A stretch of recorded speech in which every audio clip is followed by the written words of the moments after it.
کیا شکرانے کے نفل پڑھنا جائز ہے؟ جب ہمیں کوئی نعمت ملتی ہے تو ہم شکرانے کے نفل پڑھتے ہیں۔ میں نے ڈاکٹر فرحت ہاشمی سے سنا ہے کہ شکرانے کے نفل نہیں پڑھنے چاہیے، یہ حضور صلی اللہ علیہ وسلم سے ثابت نہیں ہے، اس بارے میں وضاحت فرمائیں۔ مجھے معلوم نہیں ہے کہ ڈاکٹر فرحت ہاشمی نے ایسا کہا بھی ہے کہ نہیں کہا، بعض لوگ غلط نسبت بھی کر دیتے ہیں۔ نبی صلی اللہ علیہ وسلم سے شکرانے کا سجدہ ثابت ہے، اور سجدہ بعض علماء کہتے ہیں اس سے مراد کنایا ہے، یہ یعنی نماز سے کنایا ہے۔ یہ تو ویسے بھی شکر کے طور پر نیکی کرنی چاہیے ہمیں، تو کوئی بھی نیکی کی جا سکتی ہے، سجدہ شکر بھی کیا جا سکتا ہے، وضو کر کے باقاعدہ 2 نفل پڑھیں گے تو اور زیادہ اچھا ہے، روزہ رکھ لیں گے تو بھی ٹھیک ہے، صدقہ کر دیں گے تو بھی ٹھیک ہے، تو اس میں کوئی حرج نہیں ہے، اس کے لیے ثبوت ضروری نہیں ہے، بلکہ شکر قرآن و سنت سے ثابت ہے۔ شکر کا کوئی اسپیسیفک طریقہ بیان نہیں کیا، اس کا مطلب ہمیں آزادی دی گئی ہے کہ ہم کسی بھی طرح شکر ادا کر لیں، تو نفل بھی شکرانے کے پڑھ سکتے ہیں، آپ صدقہ بھی کر سکتے ہیں شکرانے کا، آپ روزہ بھی رکھ سکتے ہیں، کوئی بھی نیکی کر سکتے ہیں۔ صحابہ کرام بعض دفعہ شکرانے کے طور پر صدقہ کیا کرتے تھے۔ کعب ابن مالک رضی اللہ تعالیٰ عنہ کو جب کوئی خبر لے کر آیا نا کہ اللہ نے آپ کی توبہ قبول کر لی ہے، انہوں نے شکرانے کے طور پر وہ جو چادر تھی نا اپنی اس کو گفٹ کر دی جو یہ خبر لے کر آیا تھا۔ تو یہ سب چیزیں شکرانے کے طور پر ہی ہیں، نام کے لیے ثبوت ضروری نہیں ہے، کام کے لیے ثبوت ضروری ہے، نام آپ اس کو کچھ بھی دے سکتے ہیں۔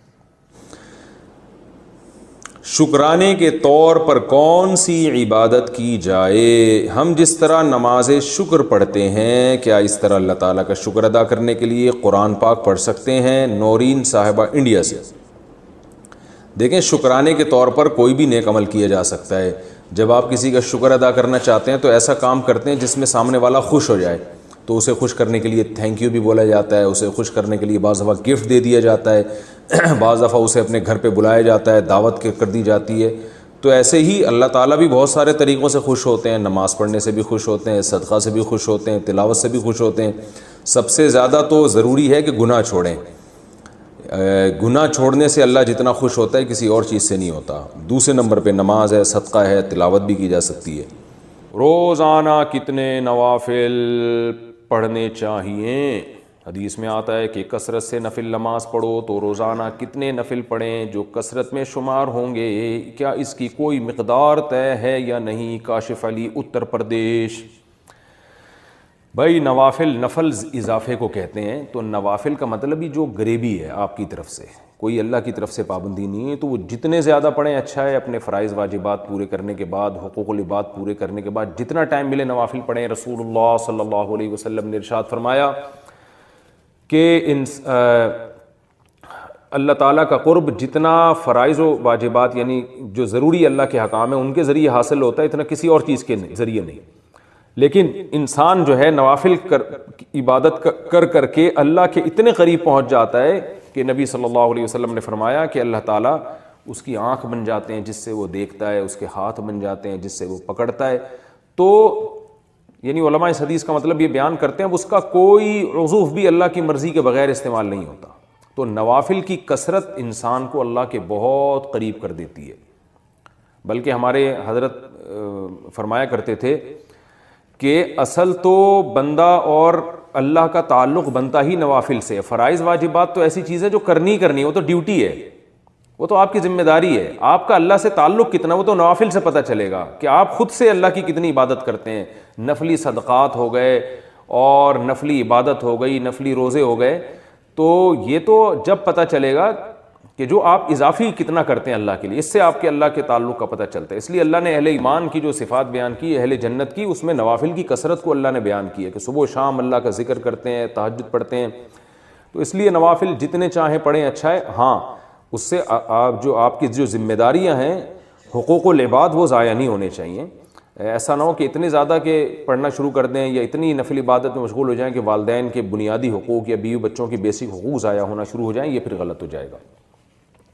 باقی جتنے چاہیں پڑھیں، اور کچھ نوافل ایسے ہیں جن کی احادیث میں ترغیب ہے، جیسے صدقات و خیرات میں تو جتنے چاہیں کریں، اور روزے میں حدیث میں آتا ہے کہ ایام 20 کے روزے آپ صلی اللہ علیہ وسلم نے اس کی ترغیب دی ہے، یعنی چاند کی جو 3 تاریخیں ہیں، 13، 14 اور 15، ان تاریخوں کے روزے اور پیر اور جمعرات کا روزہ اس کے علاوہ بھی کبھی موڈ ہوا تو آپ روزہ رکھ لیں، کوئی پیر جمعرات کی قید نہیں ہے، ویسے ہی انسان کا بعض دفعہ منگل کو روزہ رکھنے کا موڈ ہوتا ہے تو منگل کو رکھ لیں۔ تو جتنے چاہے نفل روزے، اور نفل نماز میں جو سب سے افضل نماز ہے وہ تہجد کی ہے، تو آپ اگر اپنے نوافل میں کچھ اضافہ کرنا چاہتے ہیں تو تہجد کی نماز پڑھیں آپ سب سے پہلے، اور اس کے علاوہ پھر اشراق کی نماز ہے، چاش کی نماز۔ بعض علماء کہتے ہیں اشراق اور چاش ایک ہی نماز ہے، اور جمہور علماء کہتے ہیں الگ الگ نماز ہے۔ تو مجھے جو ہے نا پوری دلائل سے تحقیق نہیں ہے، بس دونوں علماء کے اقوال میں جانتا ہوں تو میں دونوں کے قول نقل کر دیتا ہوں۔ بہرحال چاش تو اشراق کو الگ الگ پڑھ لیں تو ڈبل ہو جائے گی، اس میں کیا جا رہا ہے۔ جو اشراق کا وقت ہے جمہور کے قول کے مطابق وہ سورج جب ایک نیزہ بلند ہو جاتا ہے پھر شروع ہوتا ہے، اور چاش کا وقت جو شروع ہوتا ہے وہ جب سورج بالکل درمیان میں پہنچتا ہے 45 کے زاویے پر، اس کے بعد آپ زوال سے پہلے، یعنی چاش کی نماز زوال سے پہلے تک رہتی ہے۔ اس کے علاوہ جو ہے اوابین کی نماز ہے، چاش ہی کی نماز کو حدیث میں اوابین کی نماز کہا گیا ہے۔ تو یہ گریبیاں ہیں، جتنی چاہیں لگائیں اتنا اچھا ہے۔ البتہ سنت موقدہ پڑھنا بہرحال ضروری ہے، جو 12 رکعتیں ہم پڑھتے ہیں۔ تہجد کی نماز سنت ہے یا نفل؟ تہجد کی نماز سنت ہے یا نفل؟ صادق رفیق انڈیا سے۔ دیکھیں یہ سنت یا نفل یہ ٹرمز ہیں، اصطلاحات ہیں جو ایک دوسرے کے معنی میں بھی استعمال ہوتی ہیں۔ نفل کہتے ہیں اضافی نماز جو فرض نہ ہو، اس لحاظ سے تو تہجد نفل نماز ہے، لیکن ہر نفل پر نبی صلی اللہ علیہ وسلم نے پابندی نہیں کی ہے، اہتمام نہیں کیا ہے۔ تو جو وہ نوافل جن کا آپ صلی اللہ علیہ وسلم نے اہتمام کیا یا آپ ان کو پڑھا کرتے تھے تو ان کو سنت کہا جاتا ہے۔ تو اس لیے تہجد اس لحاظ سے نفل ہے کہ فرض واجب نہیں ہے، لیکن اس لحاظ سے سنت ہے کہ محض ایک عام نوافل کی طرح اس کی فضیلت نہیں ہے، بلکہ آپ صلی اللہ علیہ وسلم کی عادت تھی، تو اس لحاظ سے یہ سنت ہے۔ تو بہتر لفظ اس کے لیے سنت ہی ہے، اور یہ عام سنت نہیں ہے، اس کی بے پناہ فضیلت ہے۔ قرآن مجید میں اللہ نے اہل جنت کی جہاں بھی صفات بیان کی ان میں تہجد کا بھی عموماً ذکر کیا ہے۔ جیسے قرآن مجید میں آتا ہے کہ الذین یبیتون لربہم سجدا وقیاما، ہمارے جو نیک بندے ہیں وہ راتوں کو ہمارے سامنے سجدہ اور قیام کرتے ہیں۔ اور سورہ سجدہ میں اللہ تعالیٰ کے ارشاد ہے تتجافی جنوبہم عن المضاجع یدعون ربہم خوفا وطمعا، کہ ہمارے نیک لوگوں کے پہلو رات کو بستروں سے جدا ہو جاتے ہیں اور اپنے رب کو پکارتے ہیں خوف اور امید سے۔ تو یہ ساری چیزیں ہیں۔ نبی صلی اللہ علیہ وسلم نے ایک صحابی کے بارے میں فرمایا کہ فلاں کتنا ہی اچھا ہے، کاش وہ تہجد پڑھ لیتا۔ تو اس طرح کی روایات ہیں۔ تو آپ صلی اللہ علیہ وسلم نے عبداللہ بن عمر کے بارے میں فرمایا، ان کو وصیت کی، ان کے بارے میں صحابی سے فرمایا کہ یہ تہجد کا اہتمام کریں تو کیا ہی خوب ہے۔ عبداللہ بن عمر فرماتے ہیں اس کے بعد سے میں نے کبھی تہجد نہیں چھوڑی ہے۔ تو ایسی بہت ساری روایات ملتی ہیں۔ سورہ مزمل کا پورا دوسرا رکوع ہے ہی تہجد سے متعلق۔ ان ربک یعلم انک تقوم ادنی من ثلثی اللیل ونصفہ وثلثہ وطائفۃ من الذین معک واللہ یقدر اللیل والنہار، کہ آپ پوری رات تہجد نہیں پڑھ سکتے، آپ کو دن میں یعنی آپ کے جو ساتھی ہیں ان کو مزاربت بھی کرنی ہے، دنیا کے معاملات بھی نمٹانے ہیں، دن میں بعض دفعہ جہاد بھی کرنا ہے، تو آپ رات کا کچھ حصہ اٹھ جائیے، آپ بھی اور آپ کے ساتھی بھی۔ تو بہت ہی اہتمام ہے۔ اور فقرؤوا ما تیسر منہ، اور اس میں جتنی تلاوت ممکن ہو آپ اللہ کے سامنے کھڑے ہوں اور قرآن کی تلاوت کیجیے۔ تو یہ اتنی ساری احادیث، اتنی ساری روایات سے علماء کہتے ہیں کہ بہت زیادہ محرومی کا باعث ہے یہ عمل کہ ایک آدمی تہجد نہ پڑھتا ہو۔ اور آپ صلی اللہ علیہ وسلم نے فرمایا کہ رات کے آخری حصے میں اللہ تعالیٰ آسمان دنیا کی طرف آتے ہیں اور یہ ندا لگاتے ہیں حل من مسترزق ارزق له حل من مستغفر اغفر له، کوئی ہے مجھ سے روزی مانگنے والا میں اس کو روزی دوں، کوئی ہے مجھ سے گناہوں کی معافی مانگنے والا میں اس کو معاف کروں۔ تو اس لیے رات کو جلدی سونا چاہیے، اور تہجد میں رات کے آخری حصے میں جو تہجد کا ٹائم ہے جو سب سے اچھا ٹائم ہے، ویسے تو کسی بھی وقت رات کو پڑھی جا سکتی ہے، لیکن سب سے افضل ٹائم ہے کہ آپ سوئیں اور سونے کے بعد رات کے آخری حصے میں اٹھیں اور اس وقت راز و نیاز کریں، اللہ کے سامنے دعائیں مانگیں۔ بہت زیادہ اس وقت دعائیں قبول ہوتی ہیں اور نماز کا بہت ثواب ہوتا ہے۔ ان قرآن الفجر کان مشہودا۔ سب سے پہلے اپنا عقیدہ درست، اسلام کیا کہتا ہے، جس نے ہمیں نعمتیں دی ہیں اس کا شکر ادا کرو. تو شکر میں سب سے پہلی چیز یہ ہے کہ جس نے دی ہے مانو کہ وہی دینے کے قابل ہے, اس کے علاوہ کسی کو دینے کا اختیار نہیں ہے. اس لیے اسلام میں سب سے بڑا جرم کیا ہے؟ شرک. وَمَن يَدْعُ مَعَ اللَّهِ إِلَٰهًا آخر, جو اللہ کے سوا کسی کو پکارے گا تو اللہ کہتا ہے اس کا حساب کس کے ذمے ہے؟ میرے ذمے ہے, میں نہیں چھوڑوں گا اس کو. اس لیے ہم نعرہ صرف یا اللہ مدد, یا رسول اللہ مدد کا نعرہ بولتے کیوں نہیں لگے گا. یا علی مدد بولو نا, نہیں. ایاک نعبد و ایاک نستعین, اے اللہ ہم تیری ہی عبادت کرتے ہیں اور صرف تجھ سے مدد طلب کرتے ہیں. اللہ نے جب ہمیں بنایا تھا پانی سے, اس بنانے میں کوئی پیغمبر کوئی فرشتہ اللہ کے ساتھ شریک نہیں تھا. اللہ کہتے ہیں جب میں خود مختار ہوں, میں نے بنایا, تو ضرورتوں میں پکارو گے بھی کسے؟ صرف مجھے.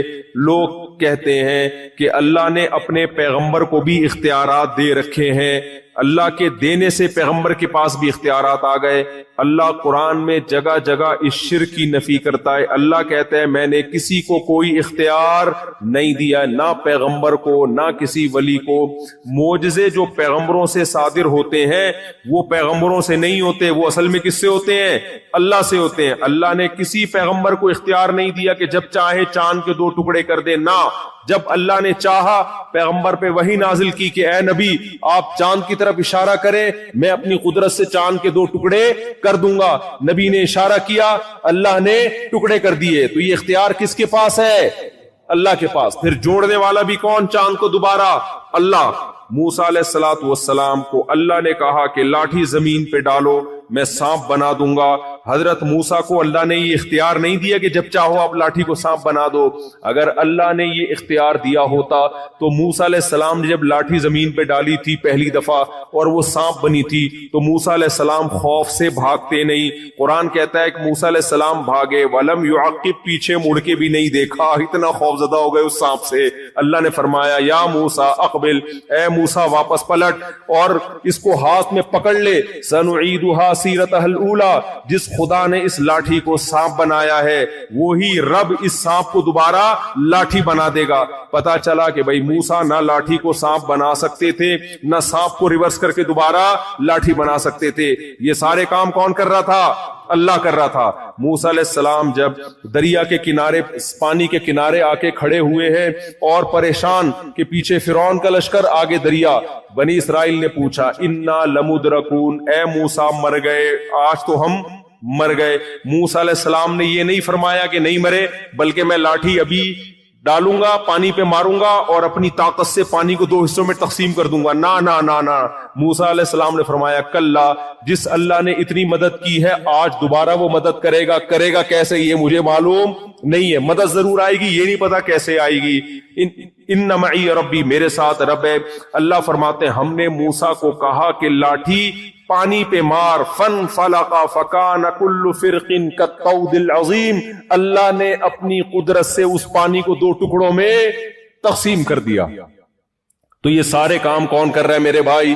اللہ. تو پیغمبروں کے پاس کوئی اختیارات نہیں ہے, فرشتوں کے پاس اختیارات نہیں ہے. آپ کو لوگ شرک پہ ابھاریں گے, بولیں گے لو بھیا مفتی صاحب اوٹ پٹانگ باتیں کر کے جا رہے ہیں, بارش برسانے کے فرشتے الگ ہیں, موت کا فرشتہ الگ ہے بھائی. تو جب موت دینے کا اختیار فرشتے کے پاس ہے, بارش برسانے کا اختیار فرشتے کے پاس ہے, تو کیا پیغمبروں کے پاس اولاد دینے کا اختیار نہیں ہو سکتا, بگڑی بنانے کا اختیار نہیں ہو سکتا؟ نہ موت کا اختیار فرشتے کے پاس نہیں ہے. موت روح نکالنے کا کام فرشتے سے لیا جاتا ہے, اختیارات فرشتے کو نہیں دیے جاتے. اس کی مثال ایسے ہے, میرے ہاتھ میں قلم ہے, آپ مجھے کہتے ہیں مفتی صاحب اس پہ سائن کر دیں, میں قلم سے سائن کرتا ہوں. آپ کہتے ہیں لے بھائی مفتی صاحب نے قلم سے سائن کا کام لیا ہے, لہذا قلم کے پاس یہ اختیارات ہیں کہ وہ سائن کر سکتا ہے. آپ نے کیا کیا, وہ پین مجھ سے لے لیا اور کہا آئندہ کبھی سائن کروانا ہوا تو چونکہ آپ قلم سے سائن کرواتے ہیں لہذا میں ڈائریکٹ قلم سے کہہ دیا کروں گا کہ وہ سائن کر دے. میں کیا کہوں گا, میرے بھائی قلم کے پاس نہ میرا نام لکھنے کا اختیار, نہ قلم کے پاس ایک تحریر لکھنے کا اختیار. قلم کا کام ہے جیسا جیسا میں اس کو جہاں جہاں گھماؤں گا اسی حساب سے وہ گھومے گا. تو اللہ میاں نے بھی موت کے فرشتے کو گچی سے پکڑا ہوا ہے اور بولا ہوا ہے کہ جیسے جیسے میں تجھ سے کام لوں گا اس طریقے سے تو روح قبض کرے گا. یہی وجہ ہے کہ ہم موت اور حیات کی دعا کبھی فرشتے سے نہیں مانگتے. کبھی ہم یہ نہیں کہتے اے اسرافیل, اے موت کے فرشتے کائنڈلی تھوڑی سی مجھے 1 سال کے لیے مہلت دے دے. ہمیں پتہ ہے یہ فرشتے کے پاس اختیارات نہیں ہے. ہم دعائیں کس سے مانگتے ہیں بھائی؟ اللہ سے. اے اللہ ابھی اس نے دوسری شادی کرنی ہے, ابھی 4 کرنی ہے, اے اللہ اس کو تھوڑی زندگی مزید دے دے, کرنے کے بعد یہ اس نے ویسے ہی مر جانا ہے تھوڑے دنوں میں, ابھی کیا کر دے, اس کو اختیارات دے دے, ابھی تھوڑی سی مہلت دے دے. تو بھائی اللہ فرشتوں سے کام لیتا ہے, اس کا مطلب یہ نہیں ہے کہ فرشتوں کے پاس اختیارات آ گئے ہیں. اللہ نے خضر علیہ السلام سے بھی کچھ کام لیے ہیں, اختیارات خضر علیہ السلام کو بھی نہیں دیے. تو نہ اختیارات پیغمبروں کے پاس نہ فرشتوں کے پاس, یہ سارے اختیارات کس کے پاس ہیں؟ اللہ کے پاس. ایک اور طریقے سے لوگ دھوکہ دیتے ہیں, بولتے ہیں لو بھائی یہ وہابڑے, وہابیوں کی سپرلیٹو ڈگری ہے وہابڑے. کہتے ہیں یہ وہابڑے عجیب بات کرتے ہیں کہ اللہ سے مانگو, جب ان کو مدد کی ضرورت پڑتی ہے پولیس سے مدد مانگتے ہیں کہ نہیں مانگتے ہیں بھائی؟ یہ پولیس سے مدد مانگتے ہیں تو واہ, پولیس سے مدد مانگنا جائز اور نبی سے مدد مانگنا جائز نہیں ہے. معاذ اللہ, انہوں نے تو نبی کا مقام پولیس سے بھی گھٹا دیا.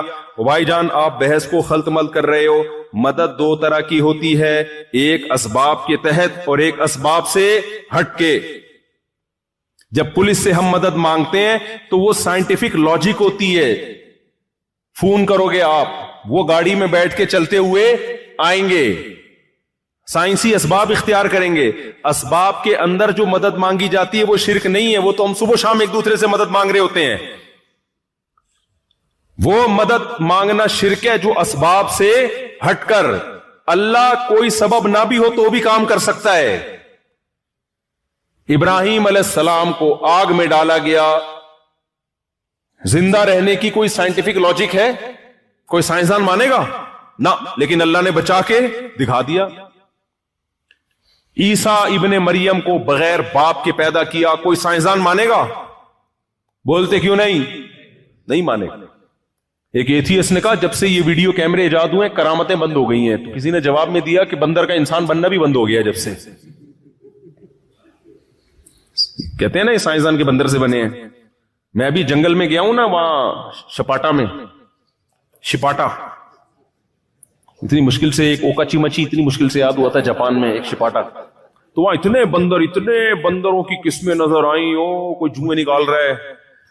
میں نے کہا کوئی ایسا بندر دیکھو یار جو تھوڑا تھوڑا انسان بننا شروع ہو گیا ہو, تھوڑا تھوڑا سا لک آ رہا ہو اس کو. بے شک کروڑوں سال میں ہوا ہو بھائی, کروڑوں سال میں کچھ بندر تو ایسے ہوتے جو آدھے بندر ہوتے آدھے وسیم لگ رہے ہوتے, غفار لگ رہے ہوتے. ایک ایسی نسل ہونی چاہیے تھی نا. یہ کیا بات ہے کہ ڈائریکٹ بندر نے چھلانگ مان کے انسان بنا اور بیچ کی ساری نسلیں اچانک مارکیٹ سے شارٹ ہو گئیں. تو اس لیے یہ سب پھینکنے کی باتیں ہیں. اس طرح کی باتیں جب سائنٹسٹ کیا کریں تو بیٹھ کے لپیٹا کرو, اس کی کوئی لاجک نہیں ہے, فضول باتیں ہیں بالکل. خدا سے باغی کر رہے ہیں تمہیں. تو میں تو بھی گیا, میں نے بندروں کو بہت غور سے دیکھا, جہاں بندر آتے میں دیکھتا تھا, میں دیکھ شاید یہ والا بننے والا ہو بھائی, تھوڑا تھوڑا بن چکا ہو. کوئی بھی نظر نہیں آئے, یا تو بندر تھے یا ڈائریکٹ ہم انسان تھے, بیچ کی کوئی نسل ہمیں نظر نہیں آئی. اور آپ کہہ سکتے ہو آپ نے ایک جنگل دیکھ لیا نا, ساری دنیا کے جنگل گئے ہو, تو ابے تم لوگوں نے تو ساری دنیا کے سائنسدانوں نے تو دیکھ لی ہے نا, کیمرے تم نے فٹ کر کے گئے ہو, تمہیں بھی اب تک کوئی نظر نہیں آیا. تو یہ نہیں ہو سکتا بھائی. اور اگر بندر سے بنا بھی ہے تو بندر کیسے بن گیا؟ بندر تک بننا آسان ہے؟ بندر بھی تو ایک اللہ کی مخلوق ہے. اس کی آنکھیں دیکھو، اس کے ناک دیکھو، یہ بھی سافٹ ویئر ہے بھائی، یہ بھی خود بخود ایوالو ہو کے یہاں تک نہیں پہنچ سکتے. تو میں کیا بات کر رہا تھا، ایک تو میں باتیں بھولنے بہت لگا ہوں. یہ میں حافظہ کمزور نہیں ہے میرا، کہیں آپ سمجھے کہ حافظہ کمزور ہے. میرا توجہ ایک دم ایک ٹاپک کی طرف ہوتی ہے تو پورا اسی میں گھسیڑ دیتا ہوں میں اپنے آپ.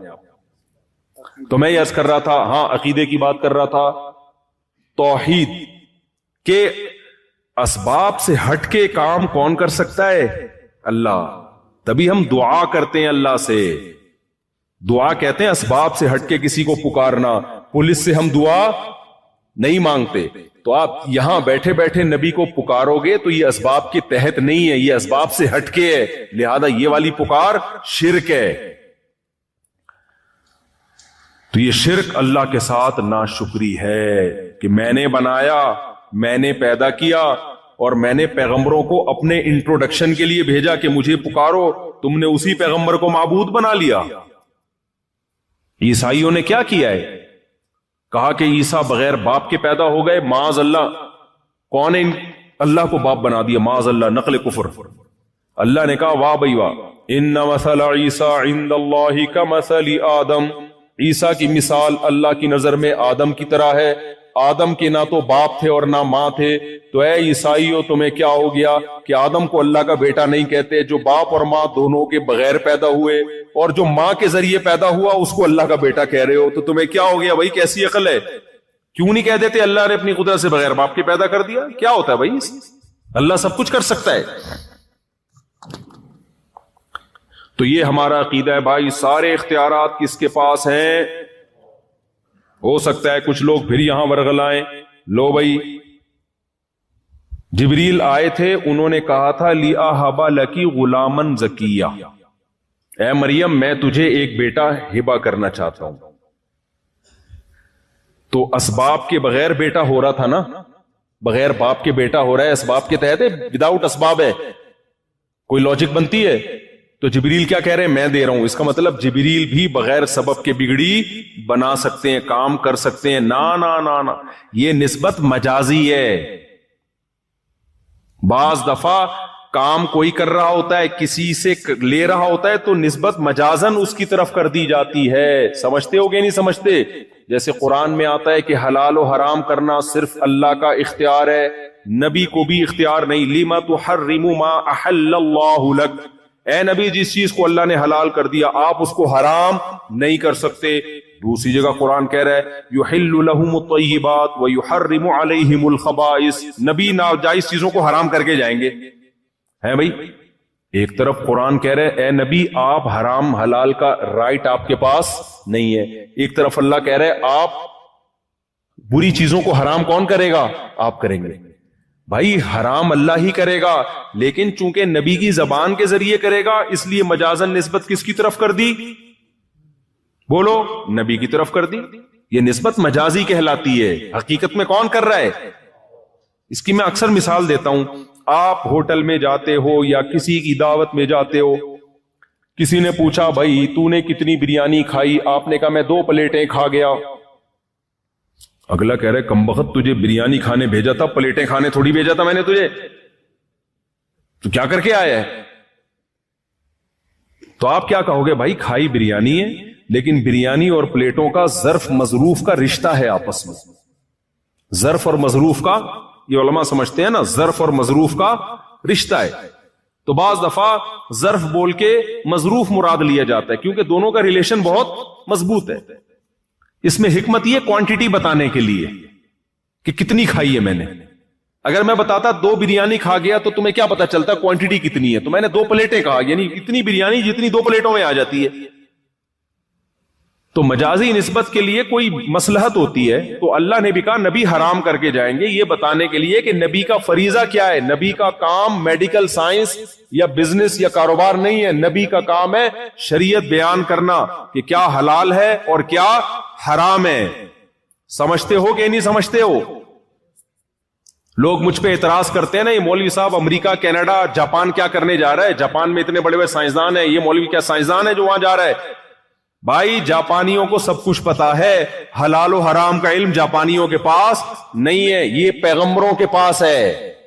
یہ پیغمبر کا فریضہ ہے. جب پیغمبر دنیا سے چلے گئے تو علماء پیغمبروں کے وارث ہیں. اب یہ علماء کا فریضہ ہے. تو جاپان میں اگر علماء پیدا ہوتے تو ہم وہاں جا کے یہ بیان نہ کرتے. سمجھتے ہو؟ ساری چیزیں انگریزوں کے پاس نہیں ہے. حلال و حرام کا علم کس کے پاس ہے؟ مسلمانوں کے پاس ہے. کیونکہ پیغمبروں کا علم مسلمانوں کے پاس ہے. تبھی تو انگریز کو پتہ ہی نہیں کہ سور حلال ہے کہ حرام ہے. انگریز لیگل اللیگل دیکھتا ہے، حلال و حرام ان کی ڈکشنری میں نہیں ہے. شراب حلال ہے حرام ہے، نہ انگریز دیکھے کہ لیگل ہے کہ اللیگل ہے. صحیح ہے نا؟ ہم لیگل اللیگل تھوڑی دیکھتے ہیں.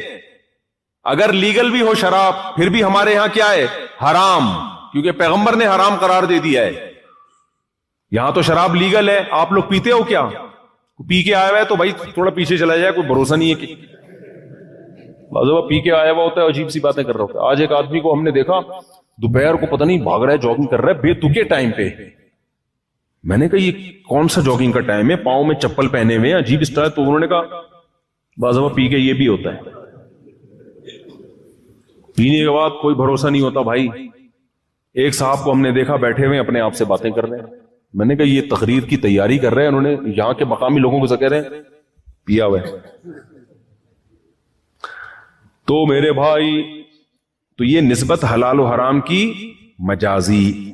اس لیے سب اختیارات صرف اور صرف اور صرف کس کے پاس؟ اللہ کے. میں بات کو سمیٹ کے ختم کر رہا ہوں، جلدی جلدی موضوع کو مکمل کر رہا ہوں. زیمبیا میں آج میرا آخری بیان ہے، اس کے بعد مجھے پتلی گلی سے نکلنا ہے. تو دوسرا کام شکر گزاری میں اللہ کی یہ عبادت. دنیا کے ہر مذہب میں عبادت ہے یا نہیں؟ اللہ کہتے ہیں میری عبادت کرو. تو عبادت کیسے کریں؟ اللہ نے بتایا وضو کر کے 5 ٹائم بولو نماز پڑھو. پڑھو گے کہ نہیں پڑھو گے؟ مسجد میں جماعت کے ساتھ. زندگی میں ایک بار حج کرو اگر اللہ نے استطاعت دی ہے. میرے گھر کی زیارت کرو. رمضان کے روزے رکھو. یہ آپشنل نہیں ہے کہ جاب مشکل ہے مزدور ہے. نہ بھائی، جب رمضان آیا ہر صحت مند مقیم پر رمضان کے روزے لازم ہے. آپ یہ نہیں کہہ سکتے میری جاب بہت ڈیفیکلٹ ہے. نہ اللہ کا حکم آسان ہے، لچکدار نہیں ہے. خوب سمجھ لو، لچک نہیں ہے اس میں. جب کہہ دیا تو کہہ دیا. آج بہت ہلکا لے لیا اللہ کے حکم کو. نمازیں ایسے، میں بھی جہاز سے جب اترا، ایتھوپیا ہمارا جہاز اترا تھا، تو فجر کی نماز جو ہم جب اترا تو نماز کا ٹائم باقی تھا، تو ہم نے جلدی سے نماز پڑھی، پھر ہم آ کے بیٹھے.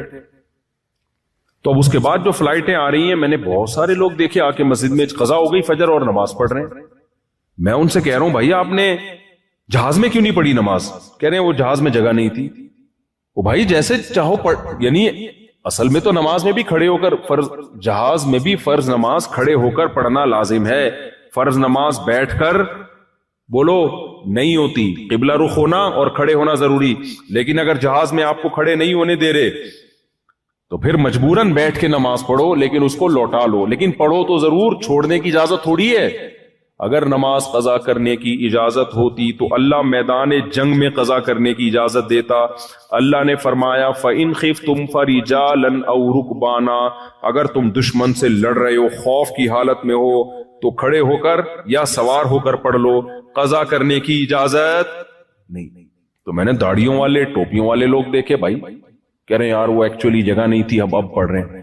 بھائی آپ کسی بھی طریقے سے پڑھتے پھر لوٹا لیتے اس کو. آپ یہ کون سا طریقہ ہے؟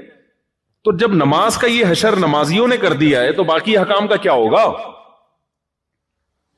تو بھائی کوئی صورت نہیں ہے نماز قضا کرنے کی. سمجھتے ہو؟ کھڑے ہو کے نہیں پڑھ سکتے، بیٹھ کے نہیں پڑھ سکتے، لیٹ کے گردن کا ہلا کے کر پڑھنی پڑے گی آپ کو.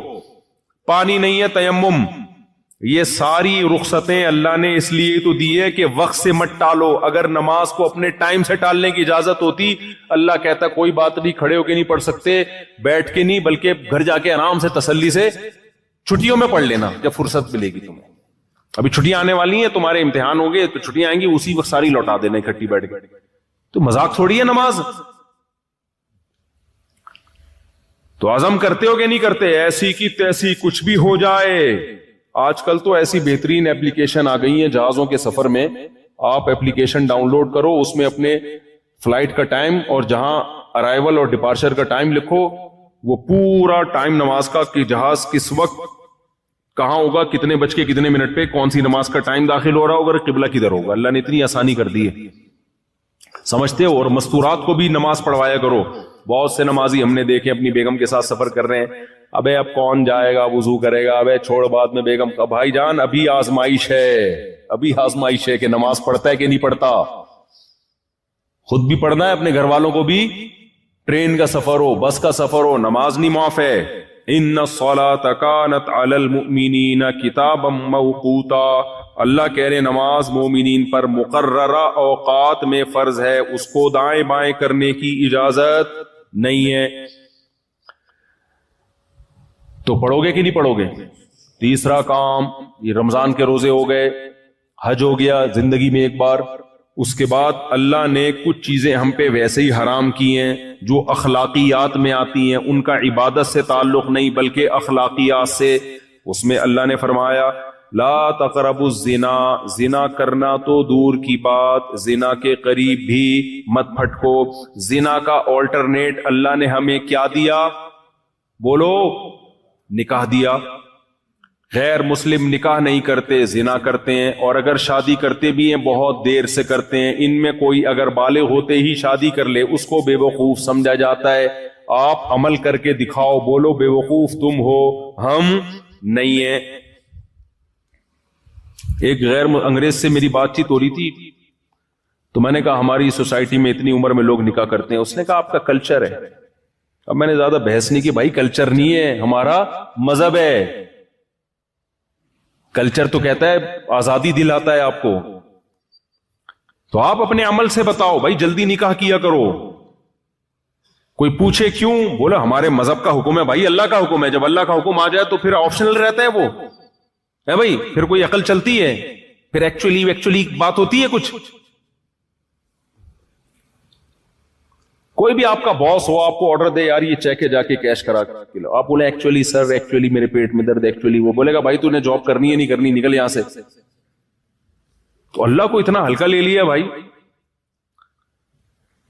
تو اللہ کہہ رہے جب جس میں نکاح کی استطاعت ہو فوراً کیا کرے وہ نکاح. اے اللہ خرچہ ہوگا بہت زیادہ, ٹینشن. اللہ نے کہا غیر مسلم کیلکولیٹر لے کے بیٹھے گا, ابھی میری اتنی تنخواہ, حالانکہ اس کی بیوی آنے کے بعد اس کا خرچہ ہو ہی نہیں رہا ہے کم بخت کا, 1 روپے دھیلا نہیں بیوی پہ خرچ کرنا, پھر بھی کیلکولیٹر لے کے بیٹھا ہوا ہے. ہم نے سارا خرچہ خود کرنا ہے, پھر بھی اللہ کہہ رہے کیلکولیٹر استعمال کرنے کی اجازت نہیں. ان یکونوا فقراء یغنیہم اللہ من فضلی.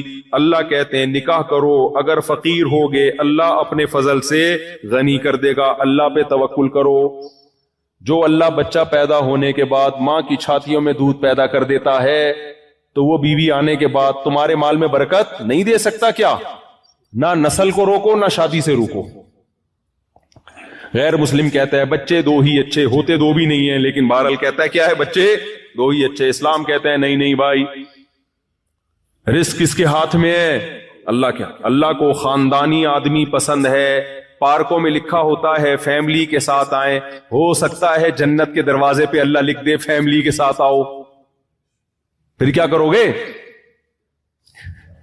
کیا خیال ہے بھائی؟ تو میں تو 18 کے ساتھ نکل لوں گا, میں بولوں گا اللہ اور تو ہمارے پاس کوئی امال ہی نہیں ہے. کیا خیال ہے بھائی؟ اور تو ہمارے پاس. اللہ پہ توکل کرو میرے بھائی, کیلکولیٹر لے کے نہیں بیٹھے رہا کرو. تمہارے ماں باپ کا احسان ہے تم پر کہ نسل نہیں روکی, تم پیدا ہو گئے. وہ بھی روک سکتے تھے, میرا باپ بھی 2 بچوں کے بعد نسل روک سکتا تھا, تو میں تھوڑی پیدا ہوتا. میرے والد نے کس پہ توکل کیا؟ اللہ پہ. اللہ اولاد دے گا. اور قرآن کہتا ہے لا تدرون ایہم اقرب لکم نفعا. نسل مت روکو بھائی, تمہیں کیا پتا تمہاری اولاد میں کون تمہارے لیے زیادہ کام کا نکل آئے. ایک صاحب کہنے لگے اتنے بچے ہوں گے, ہو سکتا ہے کوئی بگڑا ہوا نکلے. میں نے کہا بھائی اتنے پیدا کرو کہ 2-4 اسپیئر میں بگڑنے کے لیے بھی رکھو. اگر 2 ہوئے اور وہی بگڑ گئے تمہاری تو نسل گئی. کیا خیال ہے؟ نسل گئی تمہاری. تو غیر مسلموں بیچاروں پر ترس کی حالت ہے. انہوں نے نسل روک روک کے نا 2 بچے, پھر ان کا 2 پہ خرچہ تو 2 پہ بھی ہوتا ہے, 1 بچہ پھر 1 بھی نہیں. بڑھاپے میں تنہائیاں کاٹ رہی ہیں, خاندان تباہ, نہ چاچے نہ مامے. جب بچے ہوتے ہیں تو پھر ان کے بچوں کے چاچے بھی ملتے ہیں, مامے بھی ملتے ہیں, خالو بھی ملتے ہیں, رشتے ملتے ہیں. یہاں کتنی خوشی ہوتی ہے جب میں آتا ہوں, یار یہ ہمارے چاچے, اتنے بڑے بڑے گھروں میں لوگ رہتے ہیں, اتنے رشتہ داری مضبوط ہے. سارا سیٹ اپ برباد ہو جائے گا اگر نسل روک لی. یہ ہمارے مذہب کا حکم ہے بھائی, ہم نے کسی فلاسفر کی اس میں نہیں سننی. بیوقوف لوگ ہیں جو تمہیں پٹیاں پڑھاتے ہیں, ایکچولی تربیت نہیں ہوگی. تو ان کی اپنے بچوں کی دیکھو کیا تربیت ہو رہی ہے. علماء کے بچے اکثر خدمت گزار ہو جاتے ہیں الحمدللہ, نافرمان ہو کے بھی ان لبرل لوگوں کے بچوں سے پھر بھی اچھے ہوتے ہیں. اور یہ تربیت کے چکر میں نا 2 بچے وہ بھی کیا نکلتے ہیں, ایک ہی انڈا وہ بھی گندا. ہم نے دیکھا ہے گھروں کے حالات, وہ بھی تمیز سے باپ سے بات نہیں کرتے. تو مت ناروں میں آؤ, جلدی جلدی بات کو سمیٹتا ہوں میں, بھائی کیا کروں یار, بریک ہی نہیں لگ رہی. تو جلد نکاح کرنا ہے. زنا کا آلٹرنیٹ کیا ہے؟ نکاح پیغمبروں کی سنت, اور زنا بدکاروں کی, برے لوگوں کی خصلت. تیسری چیز شراب. اخلاقیات میں کیا چیز آتی ہے؟ شراب اور نشہ. اتنی بری چیز ہے نا, ایک گھونٹ شراب کا پی لیا تو 40 دن نماز کی برکت ختم. فرض تو ادا ہو جائے گا, قضا کرنے سے گناہ سے بچ جاؤ گے. نماز کا جو پورا ثواب ملنا چاہیے تھا وہ اللہ 40 دن تک چھین لیتا ہے اگر سچی توبہ نہ کی. قریب بھی مت پھٹکو شراب کے. اور اس سے ٹینشن ختم نہیں ہوتی, اس سے ٹینشن بڑھ جاتی. شراب پینے والوں میں خودکشی کا ریشو زیادہ ہے, شراب سے بچنے والوں میں خودکشی کا ریشو کم ہے. ہر نشے کی چیز سے دور بھاگو. اور اخلاقیات میں کیا ہے؟ نبی صلی اللہ علیہ وسلم نے فرمایا, مسکرا کے بات کرنا صدقہ. ان تلقى اخاك بوجه طلیق. جب کسی سے ملو مسکرا کے ملو, ایک دوسرے کی غیبت مت کرو, چغلیاں بولو مت لگاؤ, ایک دوسرے کی ٹانگیں مت کھینچو. کوئی اچھا کام کر رہا ہے اسے سپورٹ کرو. ہم لوگ کیا کرتے ہیں, کوئی اچھا کام کر رہا ہے سپورٹ تو کرتے نہیں, اس کی ٹانگیں کھینچنا شروع کر دیتے ہیں. یہ کیوں اچھا کام کر رہا ہے بھائی؟ جب دنیا کو مسافر خانہ نہیں سمجھتا نا انسان, سارے مزے دنیا میں لینا چاہتا ہے, تو یہ اخلاقی برائیاں پیدا ہوتی ہیں. بھائی اللہ نے کسی سے کوئی کام لے لیا, حسد مت کرو, رش کرو اس کے اوپر. حسد انسان کو کھا جاتا ہے. حسد سے بچنے کا کیا طریقہ ہے؟ یہ سوچا کرو بھائی یہ ترقی کر کے بہت آگے نکل گیا تو کیا ہوگا, جائے گا تو قبر میں ہی نا. کیا خیال ہے, ہم بھی وہاں جائیں گے تو کوئی بات نہیں, نکلنے دو آگے. کیا خیال ہے بھائی؟ اور دوسری بات یہ کہ اللہ کی تقدیر میں تھا کہ اس کو زیادہ دے گا مجھے کم دے گا, تو اللہ سے کوئی لڑ سکتا ہے؟ کوئی بات نہیں یار, چلو یار اس کو زیادہ مل گیا, یہ زیادہ خوبصورت ہے, یہ زیادہ صحت اچھی ہے, اس کی 4 ہو گئی ہماری نہیں ہو رہی, یار استغفر اللہ, اس کی جو ہے وہ پیسہ فلاں کے پاس زیادہ آ گیا, فلاں کو جو ہے نا کاروبار میں ترقی ہو گئی, فلاں کی عزت زیادہ ہو گئی. ہونے دو یار, چلتا ہے یار, کوئی بات نہیں, ہم اللہ کی تقدیر پہ راضی. شیطان کے ساتھ یہی تو پرابلم تھی. شیطان عبادت کرتا تھا, اس نے بولا یہ کیا مسئلہ ہو گیا یار, یہ آدم نیا نیا بنایا گیا اور اللہ کہہ رہا ہے اس کو سجدہ کرو, یہ تو پرابلم کریٹ ہو گئی نا. کیا خیال ہے بھائی؟ یہ تو معاذ اللہ نے پرابلم کریٹ کر دی ہے. میں اتنا پرانا, اور یہ دفتر میں کوئی نیا امپلائی آئے اور باس اس کو اپنے قریب کر لے, اور آپ 20 سال سے جاب کر رہے ہو, آپ کو دور رکھے, تو آپ کو غصہ آئے گا کہ نہیں آئے گا؟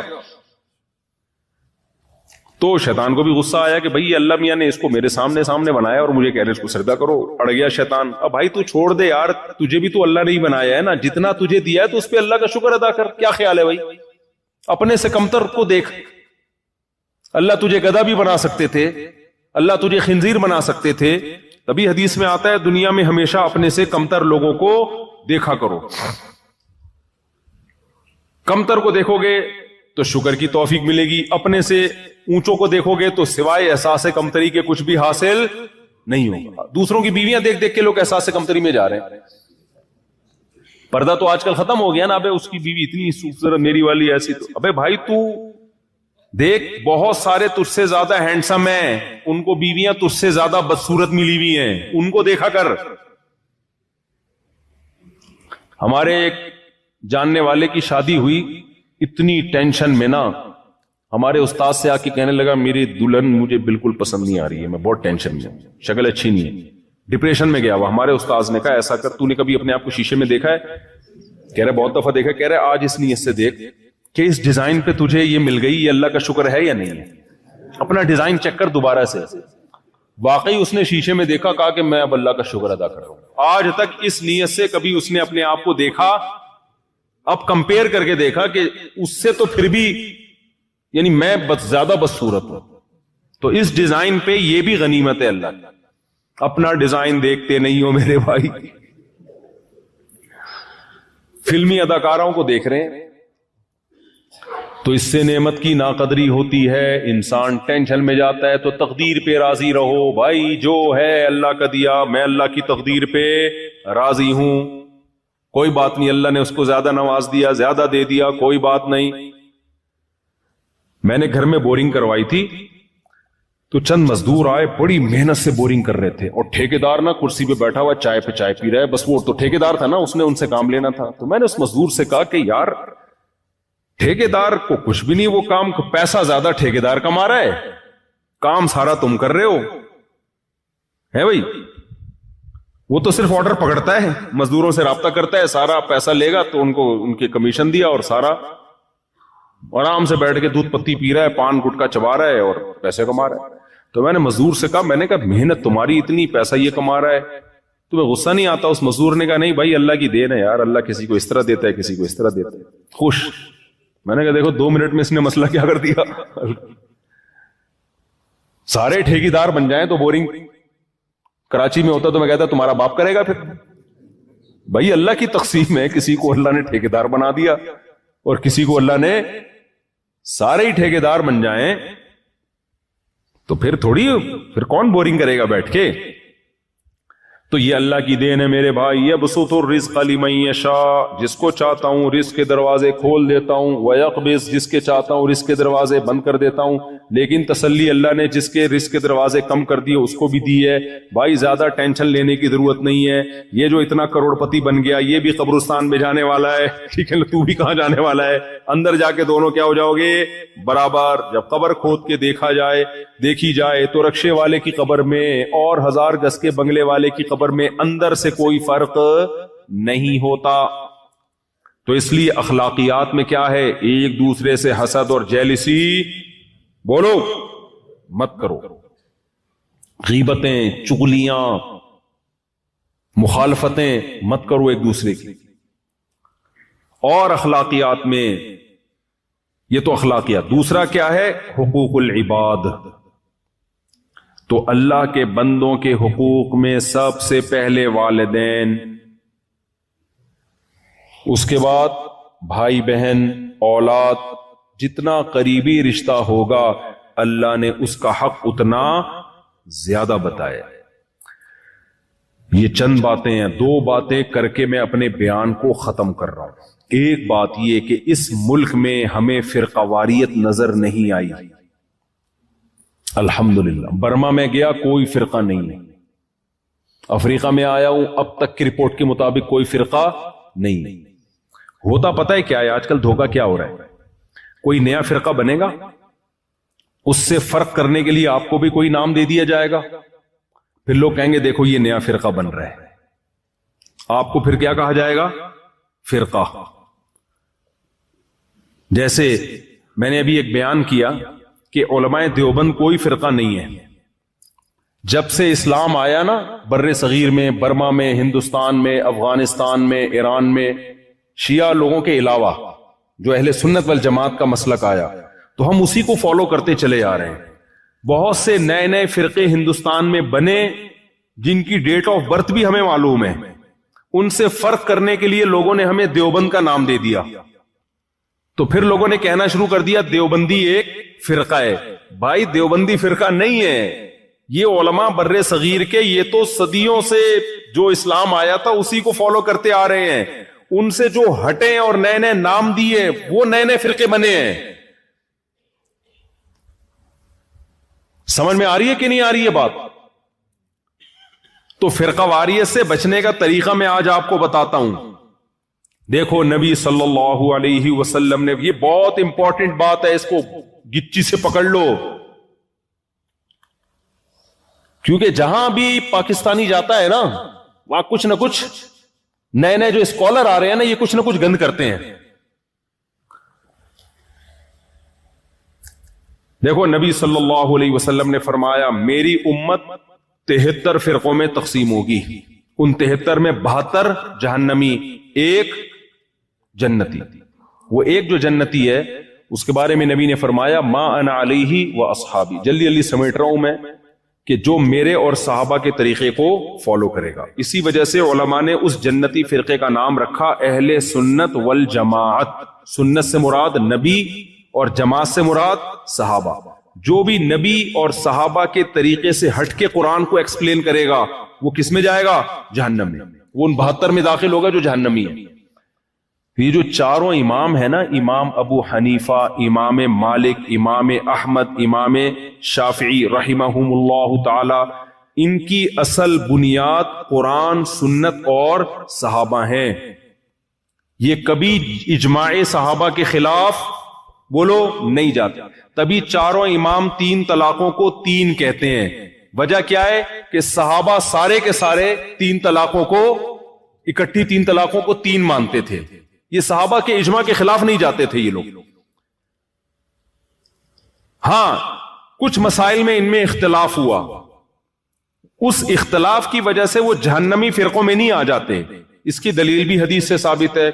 نبی صلی اللہ علیہ وسلم نے صحابہ کو بھیجا کہ تم میں کوئی عصر کی نماز نہ پڑھے جب تک بنو قریظہ نہ پہنچ جاؤ. جلدی جلدی حدیث بیان کر رہا ہوں. صحابہ گئے, عصر کی نماز قضا ہونے لگی. اب بعض نے کہا بھائی نبی کا مقصد یہ تھوڑی تھا کہ نماز قضا کر دی جائے, تو اس لیے ہم نماز پڑھیں گے. قرآن نے حکم دیا ہے عصر کی نماز کی حفاظت کرو, درمیانی نماز کی حفاظت کرو. بعض نے کہا بھائی نبی کی بات کا مطلب یہ نہیں تھا لہذا ہم نماز پڑھیں گے. بعض نے کہا بھائی مطلب تھا یا نہیں تھا, نبی کا حکم یہ کہ نہیں پڑھنی تو ہم نہیں پڑھیں گے. اب حدیث کی تشریح میں اختلاف ہوا کہ نہیں ہوا؟ دونوں کے پاس دلیل ہے. ایک قرآن سے دلیل لے رہا ہے, ایک حدیث سے دلیل لے رہا ہے. دلیل کس کے پاس ہے؟ دونوں کے پاس. نبی نے دونوں کو ملامت بولو نہیں کی. کوئی یہ کہہ سکتا ہے یہ 2 الگ الگ فرقے تھے, ایک کہتا ہے نماز پڑھنی چاہیے, دوسرا کہتا ہے نماز نہیں پڑھنی چاہیے. بھائی یہ فرقے نہیں تھے, یہ مکتبہ فکر تھے. رائے کا اختلاف تھا قرآن و سنت کو سمجھنے میں. اس اختلاف کی بیس پہ کوئی رائے وجود میں آئے تو اس رائے کو فرقہ نہیں کہا جا سکتا.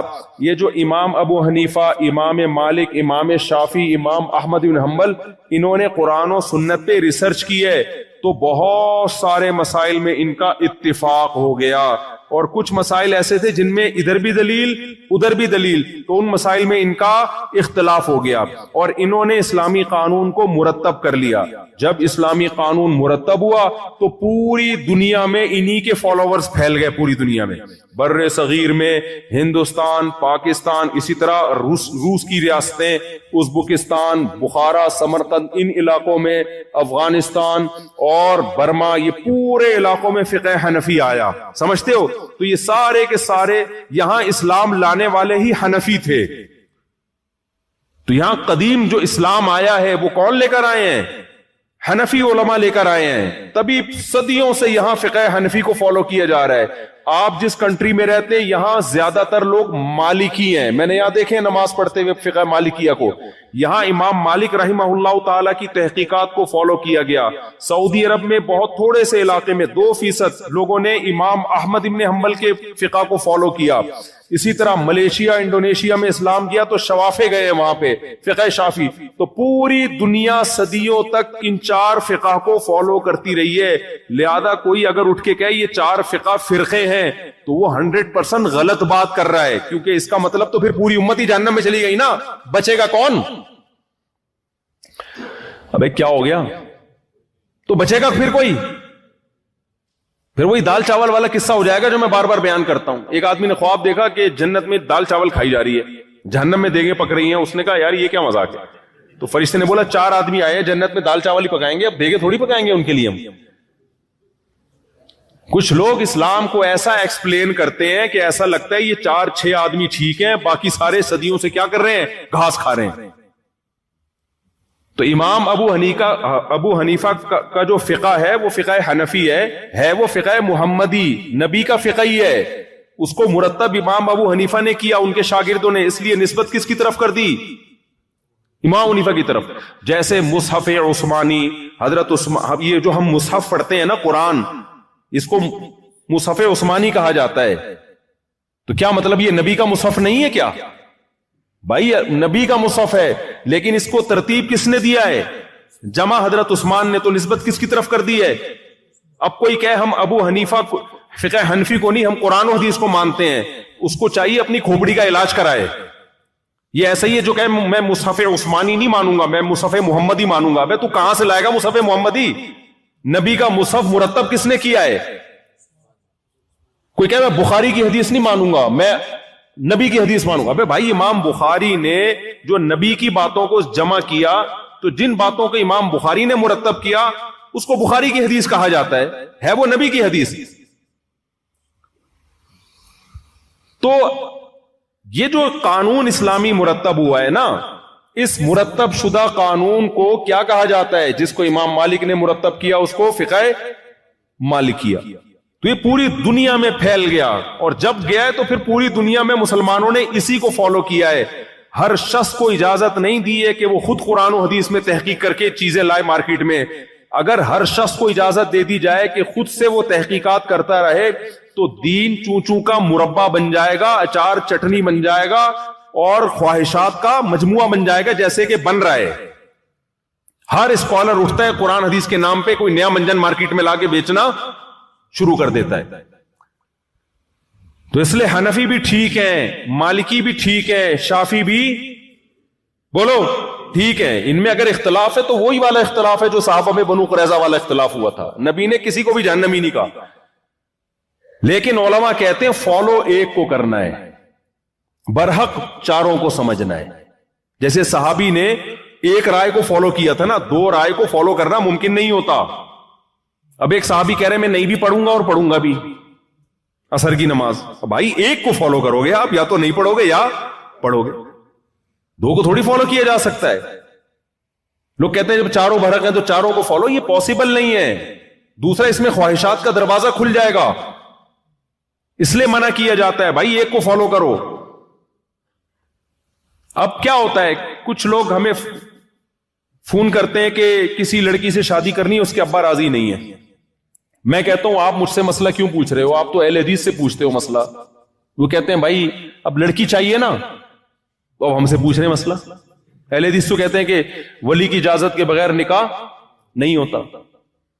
کیکڑا کھانا ہو تو شافی بنا ہوا ہے, اور لڑکی کے ابا کی مرضی کے بغیر لڑکی سے شادی کرنی ہے تو حنفی بنا ہوا ہے. حالانکہ امام شافی کے نزدیک باپ کی مرضی کے بغیر آپ کسی لڑکی سے شادی بولو نہیں کر سکتے. نہ امام احمد کے نزدیک کر سکتے ہو, نہ امام مالک. دلائل دونوں کے پاس ہیں, ادھر بھی ہیں ادھر بھی ہیں, تبھی تو اختلاف ہوا ہے.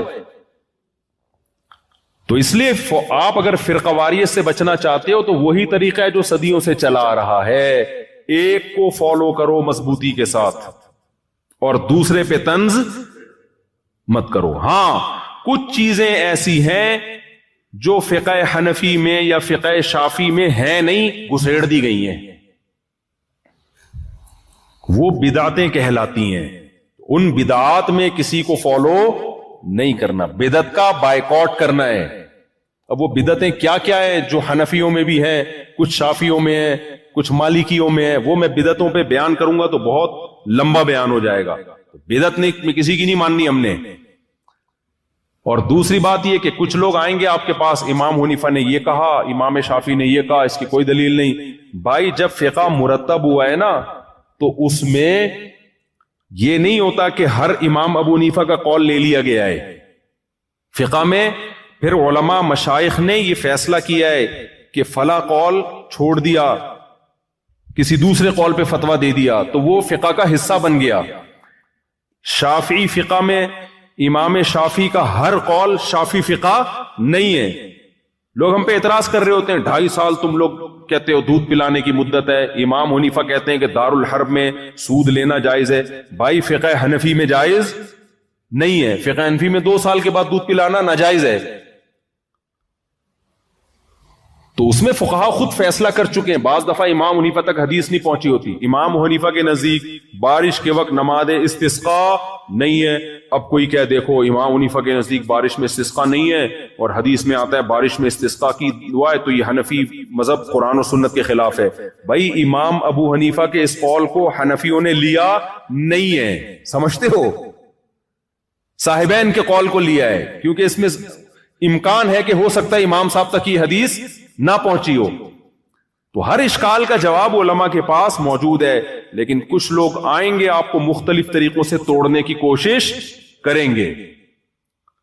تو آج جو بھی کم بخت اتحاد کا لیبل لگا کے امت کو جوڑنے کی بات کر رہا ہے نا، وہ اصل میں نیا فرقہ بنا رہا ہوتا ہے، ایک نیا منجن مارکیٹ میں لا رہا ہوتا ہے. تو یہاں مالکی لوگ ہیں، ان کو مت چھیڑو. بولو بھائی امام مالک کا مذہب بھی کیا ہے، تنگ نہیں کرو ان کو چھیڑ چھیڑ کے. یہ بھی ٹھیک ہے. میں مسجد نبوی میں بیٹھا تھا، ایک شخص اردو میں تقریر کر رہا ہے، کسی نے پوچھا امام مالک کہتے ہیں ہاتھ چھوڑ کے نماز پڑھو. اس نے اتنا سخت امام مالک کے خلاف تقریر کی ہے، ہم نے نبی کا کلمہ پڑھا، امام مالک کا کلمہ نہیں پڑھا. وہ کمبخت امام مالک نے کس کا کلمہ پڑھا تھا؟ انہوں نے کہا نبی کا کلمہ نہیں پڑھا تھا. اور مجھے حیران ہوا کہ میں کئی سال امام مالک نے اس مسجد میں بیٹھ کے درس دیا ہے. اور کب درس دیا ہے؟ آج سے 1300 سال پہلے بیٹھ کے درس دیا ہے. اور تو ان پہ طرز کر رہا ہے، تو اپنے اسلاف پر ایسے کہہ رہے ہم نے ان کا کلمہ تھوڑی پڑھا ہے. آپ اعتدال کے ساتھ بیان کرو. بھائی امام مالک کی رائے جو ہاتھ چھوڑ کے نماز پڑھنے کی ہے، دلیل ان کے پاس بھی ہے. وہ کہتے ہیں ٹھیک ہے ہاتھ باندھنے کی حدیث ثابت ہے، لیکن چونکہ اہل مدینہ چونکہ ہاتھ چھوڑ کے نماز پڑھ رہے ہیں، اس لیے میری رائے میں یہ عمل آخری عمل نبی کا ہاتھ چھوڑنے کا تھا، تبھی تو اہل مدینہ ہاتھ چھوڑ رہے ہیں. اس بیس پہ امام مالک نے اس کو ترجیح دے دی. ہر فقیہ کے اپنے اصول ہوتے ہیں مسائل نکالنے کے. امام حنیفہ اہل کوفہ کے عمل کو ترجیح دیتے ہیں. وہ کہتے ہیں یہ عبداللہ بن مسعود اور علی رضی اللہ تعالیٰ عنہ کا گڑھ تھا، یہ دونوں بڑے علماء یہاں کے ٹھہرے ہیں، لہذا ان کے عمل کو ہم ترجیح دیں گے. امام مالک مدینہ والوں کے عمل کو ترجیح دیتے ہیں. ہر فقیہ کے اپنے اصول ہیں. تو مجھے بڑا افسوس ہوا کہ یہ کمبخت اگر بیٹھ کے یوں بیان کر دیتا کہ بھائی امام مالک رحمہ اللہ تعالیٰ کی رائے بھی ٹھیک ہے، اس کی بھی دلیل ہے اور ہماری رائے بھی ہے، تو کسی ایک کو فالو کرنا چاہیے، دوسرے پہ رد نہیں کرنا چاہیے. بہت زیادہ ہوتا اپنی نظر میں جو رائے، جس رائے کو ترجیح ہوتی وہ بیان کر دیتا کہ ہماری رائے میں یہ والی رائے زیادہ راجح ہے. یہ آج جو نئے نئے اسکالر آ رہے ہیں نا، یہ طنز کرتے ہیں، سمجھتے ہو اسلاف سے بدگمان کرتے ہیں، سمجھتے ہیں کہ ہمیں ہی آتا ہے، باقی سارے گھاس کھا رہے تھے بیٹھ کے. تو فرقواریت سے بچنے کے لیے ضروری ہے اس طرح کے اسکالر سے ہوشیار رہو. ہاں بدعت کو اپنے قریب مت آنے دو. عقیدے پہ کمپرومائز بولتے کیوں نہیں، چپ. عقیدے پہ کمپرومائز، عقیدے میں کوئی حنفی شافی نہیں ہوتا. عقیدوں کو قرآن و سنت نے بہت واضح بیان کر دیا ہے. اجماعی مسائل میں کوئی حنفی شافی نہیں ہوتا. اجماعی مسائل کو قرآن و سنت نے بہت ڈیٹیل سے، ہم 3 طلاق کو 3 اس لیے نہیں کہتے کہ امام حنیفہ نے فرمایا ہے، یہ تو اجماعی مسئلہ ہے، اس میں تو کسی کا اختلاف ہی نہیں ہے.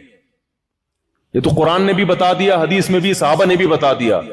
تقلید تو کی جاتی ہے ان مسائل میں جن میں کیا ہے، اختلاف ہے، دونوں طرف دلائل ہیں. ان میں انسان کہتے ہیں ایک کو فالو کرو، دوسرے کو غلط مت کہو. جو اجماعی مسائل ہیں ان میں نہیں کسی کو فالو کیا جاتا، ان میں تو سب اتفاق چلا آ رہا ہے. تو یہ چند باتیں آپ کی خدمت میں. اور آخری سچی مچی کی آخری بات، دیکھو اپنا ایمان ان ملکوں میں بچانا چاہتے ہو تو تبلیغ سے جڑ کے رہو.